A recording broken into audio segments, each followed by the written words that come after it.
Ils représentent plus de 70% de la surface de la Terre et sont notre premier puits de carbone.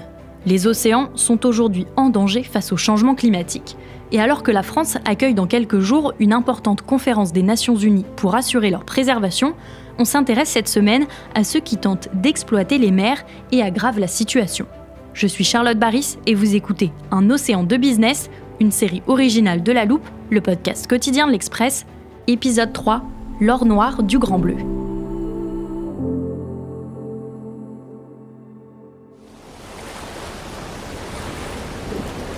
Nous sommes en plein océan Pacifique, tout à l'est de la Russie. Dans ce qu'on appelle la mer d'Okhotsk, les eaux sont glaciales. À quelques dizaines de kilomètres de l'île de Sakhaline, au-dessus du Japon, se dresse un monstre industriel. 105 mètres de long, 60 de large, la taille d'un terrain de football. Le tout est réparti sur plusieurs étages, tout le système est installé à 35 mètres au-dessus de l'eau et la structure pèse près de 200 000 tonnes. Ce géant, c'est la plateforme pétrolière Berkut, l'une des plus grandes du monde. Mais au-delà de ces dimensions qui donnent le vertige, ses capacités de production sont aussi impressionnantes. 4,5 millions de tonnes de pétrole peuvent être extraites par an, soit environ 12 000 par jour. Et la plateforme ne fait pas qu'extraire le pétrole. Tout le procédé de raffinage peut être réalisé dans cette usine en plein milieu de l'océan. Berkut est aussi faite pour résister à des conditions difficiles. Elle supporte sans problème les vagues de 18 mètres de haut qui peuvent se produire dans la région, mais aussi opérer sous des températures allant jusqu'à moins 44 degrés et lors de séismes. Un exploit industriel qui interroge tout de même. À l'heure du réchauffement climatique et alors que l'état de nos fonds marins est plus que préoccupant, ces géants pétroliers ont-ils encore leur place au milieu de la mer ?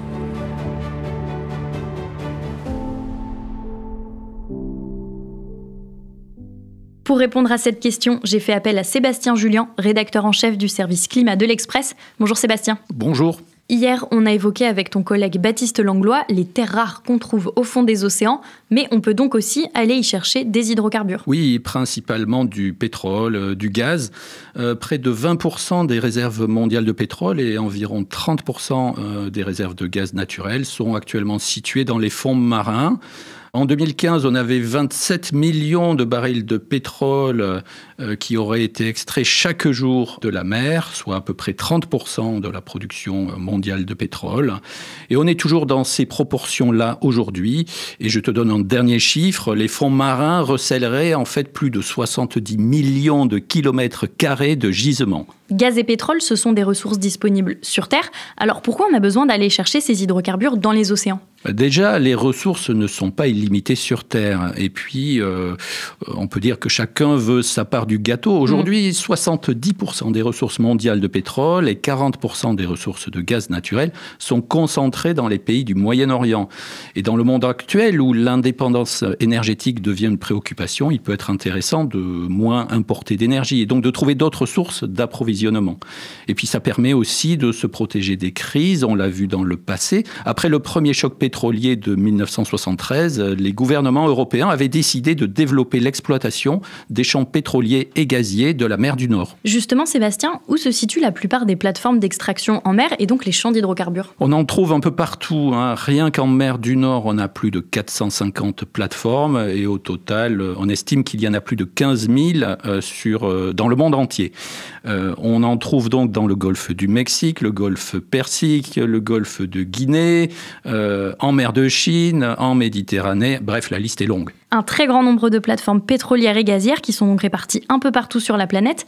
J'ai rapidement décrit l'immensité que certaines pouvaient avoir, mais concrètement, comment elles fonctionnent ? Eh bien, il y a d'abord une phase d'exploration et donc de détection d'un gisement. Et lorsque celui-ci est détecté, on fait appel à une première plateforme flottante qui est généralement équipée d'un derrick, un dispositif de forage avec un trépan. Donc en fait, on fait un trou dans le plancher marin pour vérifier s'il y a suffisamment d'hydrocarbures. Et si le gisement est estimé rentable, eh bien dans ce cas-là, on peut commencer l'exploitation. Et on fait ça à l'aide de tubes, en fait, qui permettent aux hydrocarbures de remonter. On a des vannes qui permettent d'affiner les débits. Et puis, après plusieurs années d'exploitation, la pression dans ces tuyaux commence à diminuer. On introduit en fait du liquide, souvent de l'eau sous pression, pour pousser les hydrocarbures restant vers le haut et pour ainsi pouvoir continuer l'exploitation. Avec ces plateformes, jusqu'où on va aller puiser les hydrocarbures ? On a d'abord commencé en utilisant des plateformes fixes qui permettaient en fait d'exploiter des gisements jusqu'à 300 mètres de profondeur. Alors, c'est une vieille méthode qui date des années 30. Les premières plateformes ont été développées dans le golfe du Mexique, donc à une très faible profondeur d'eau. Donc, pour aller chercher plus profondément, on va avoir recours à un autre type de plateforme. Oui, des plateformes dites flottantes, celles qu'on a tous vues à la télé. Donc, elles sont maintenues en position par des systèmes d'ancrage, des câbles très tendus en fait et qui permettent à la plateforme de rester stable en mer.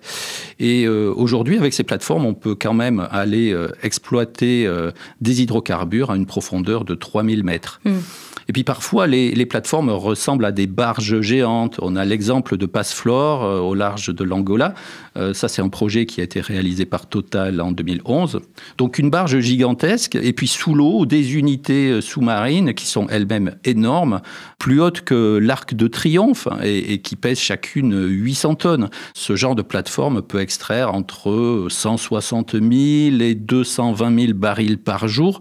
Et ça fait plus de 10 millions de tonnes d'hydrocarbures chaque année. Donc on voit l'exploitation offshore, ça nécessite toujours des technologies avancées pour aller chercher toujours plus en profondeur. Mais Sébastien, comment on fait pour installer ces usines en pleine mer qui, on le rappelle, peuvent atteindre la taille d'un terrain de football ? L'assemblage est forcément réalisé sur la terre ferme et ensuite la structure est transportée sur des barges géantes jusqu'au site. Donc on imagine les milliers de tonnes de matériaux nécessaires, 245 000 mètres cubes de béton, 100 000 tonnes d'acier. Et ça, ces chiffres-là, c'est pour la construction de la plateforme Troll A en Norvège. Une construction de plateforme, ça nécessite 2 à 3 ans de travail, c'est des milliers d'ouvriers. La structure doit pouvoir résister au milieu marin, donc les marées, les tempêtes, les courants, le vent, la corrosion. Donc on comprend bien que du point de vue de la logistique, forer en mer, ça va coûter beaucoup plus cher qu'un puits terrestre. Une industrie impressionnante, mais qui doit également prendre en compte la fragilité de l'écosystème dans lequel elle opère.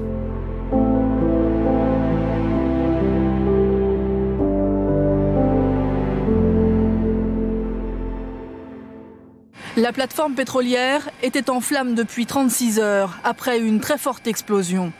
Jusqu'au bout, les bateaux des pompiers équipés de lances à eau ont tenté d'éteindre l'incendie. En vain, la structure défaillante a finalement sombré hier. 115 employés à bord au moment de l'explosion ont pu regagner les côtes, mais 11 sont toujours portés disparus. Le 23 avril 2010, dans le golfe du Mexique, l'explosion de Deepwater Horizon, en fonctionnement depuis 2001, marque l'un des plus grands accidents de plateformes pétrolières. Mais c'est aussi l'histoire d'une catastrophe naturelle. Les autorités américaines doivent parallèlement affronter la menace d'un désastre écologique. L'explosion à 70 km de la Louisiane a provoqué une importante marée noire. La plateforme contenait 2 600 000 litres de pétrole. Sébastien, ces accidents, ils sont rares, mais ils peuvent avoir des conséquences majeures pour l'environnement. Oui, et de manière générale, c'est un des principaux impacts de ces plateformes offshore qui est régulièrement dénoncé par les ONG, donc des rejets illicites, des avaries, des fuites de pétrole. Et tout cela se disperse en mer et impacte évidemment l'écosystème marin. Pour rappel, Deepwater Horizon, c'était 5000 barils de pétrole par jour qui s'échappaient. Et puis, il y a d'autres types de risques, puisqu'avec ces usines sur l'eau, on a des émissions de dioxyde de carbone et de méthane qui peuvent être provoquées par le torchage du gaz. Les plateformes font du bruit, donc perturbent évidemment les stocks de poissons, les mammifères marins. Est-ce qu'on observe d'autres conséquences écologiques de ces plateformes en pleine mer ? Oui, parce qu'elles ont une durée de vie, somme toute limitée, qui est de l'ordre de 20 à 30 ans, car les puits, au bout d'un moment, se tarissent. Alors, certaines plateformes peuvent se déplacer d'un gisement à l'autre, mais on a aussi des monstres de métal au milieu de la mer qu'il va falloir démanteler. Ça coûte cher et puis ça dure des années. Et puis dans les fonds marins, il y a aussi des puits qui peuvent être mal rebouchés, donc laisser échapper du méthane qui a quand même un impact sur le réchauffement climatique. Et puis, il y a des conséquences encore plus indirectes. Et lesquelles ? Eh bien, en fait, là, on a parlé de l'extraction du pétrole sur des sites, mais ce pétrole est ensuite transporté. Donc, ça veut dire des bateaux du transport maritime. De nos jours, 60% du transport mondial de brut est assuré par la mer. Et ces bateaux fonctionnent en plus avec des fioul lourds. Face à tout cela, Sébastien, est-ce que des mesures sont prises ? En tout cas, la prévention des déversements d'hydrocarbures est une priorité absolue. On a, par exemple, un dispositif de sécurité critique qui est installé sur la tête des puits pour contrôler la pression, prévenir les éruptions incontrôlées. Et depuis l'accident de Deepwater Horizon, donc en 2010, c'est un gros sujet de préoccupation. Il y a des dispositifs qui ont été améliorés. Et est-ce qu'il existe des réglementations internationales pour gérer ces plateformes ? Alors non, il n'y a pas de convention internationale qui impose des règles de sécurité minimales pour l'ensemble des forages offshore. Il y a bien un projet qui avait été évoqué en ce sens en 2010 dans le cadre du G20, mais ça n'a pas pu aller bien loin. Il n'en est plus question aujourd'hui. Donc, il n'y a pas de règle internationale. Cependant, l'Union européenne s'est quand même dotée en 2013 d'une directive sur la sécurité de ses infrastructures. Sébastien, j'ai moi aussi quelques chiffres à donner. Selon les Nations Unies, les combustibles fossiles sont responsables de 75% des émissions de gaz à effet de serre au niveau mondial et 90% des émissions de dioxyde de carbone. Forcément, on s'interroge, est-ce que ça a toujours du sens de construire ces usines géantes et d'exploiter le fond de nos océans ? C'est une vraie question, sauf qu'aujourd'hui, tu vas le voir, on est plutôt dans une séquence où il y a une recrudescence de ces plateformes.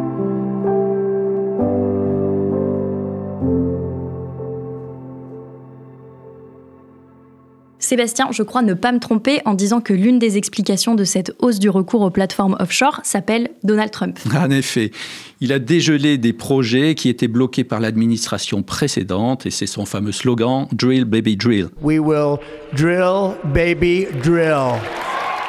Et en termes de chiffres, qu'est-ce qu'on observe ? Alors, je t'ai apporté quelques graphiques. On avait un peu oublié ces plateformes, mais leur activité est en plein boom, en fait. Alors, tu vois, par exemple, sur ce graphique-là, on peut voir les investissements des entreprises pétrolières dans le forage en mer. Alors, il y a eu un pic dans les années 2010, ensuite une chute importante, et puis ça commence à remonter depuis 2020, sans s'arrêter depuis.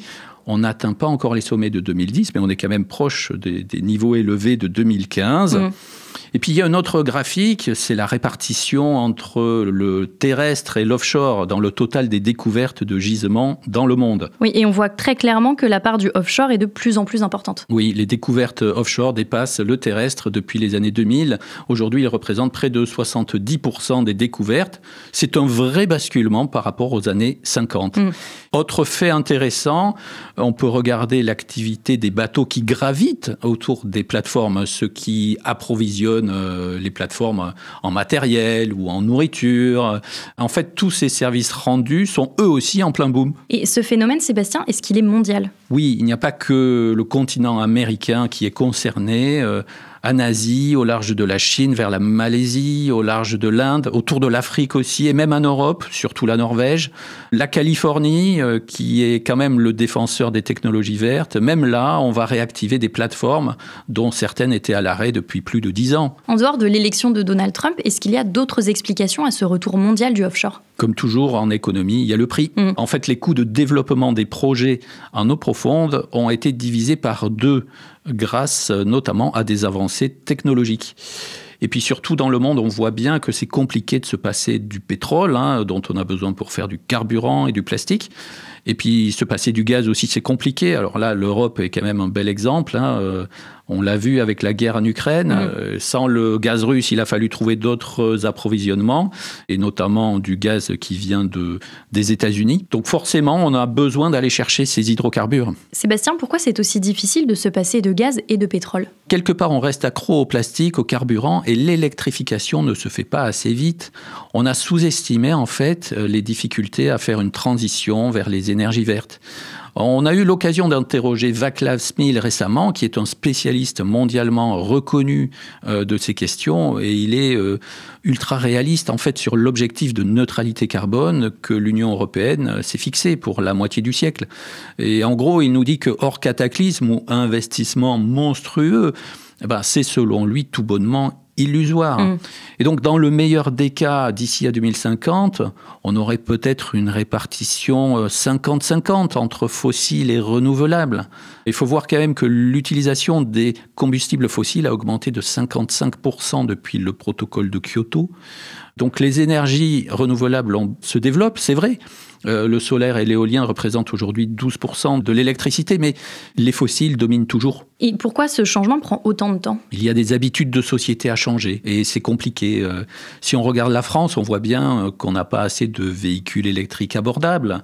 On a un reste à charge trop élevé sur des équipements comme les pompes à chaleur ou la rénovation thermique des bâtiments. Il y a tout un accompagnement, en fait, une organisation à trouver pour aider les Français à s'équiper.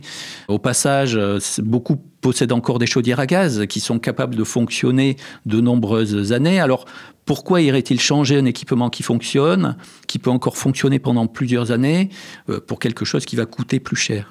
Il y a peut-être un exemple intéressant à regarder du côté de la Norvège. Ce pays a réussi justement à déployer beaucoup de véhicules électriques. Mais si on regarde les raisons de ce succès, on voit que ce qui a beaucoup joué, c'est que le pays était riche. Et pourquoi ce pays était riche ? C'est parce qu'il a vendu pendant des années des hydrocarbures, du pétrole. Et donc ça fait aussi écho avec ton épisode sur les terres rares, parce que la Norvège sera peut-être demain pionnière sur l'extraction dans l'océan.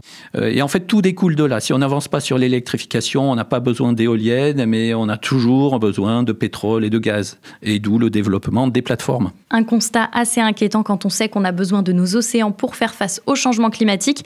Sébastien, on te retrouve demain pour le dernier épisode de cette série sur l'exploitation des ressources issues de la mer. À demain. Chers auditeurs, pour ne pas rater les prochaines analyses de Sébastien Julian, rédacteur en chef du service climat de l'Express, pensez à suivre La Loupe sur votre plateforme d'écoute, par exemple Deezer, Apple Podcast ou Podcast Addict. C'est là-bas que vous pouvez nous mettre des étoiles si ça vous plaît et nous écrire des commentaires. On les lit toujours avec attention. Un océan de business est une série originale de La Loupe, le podcast quotidien de l'Express, réalisé par Jules Cros avec Emeline Dulliot.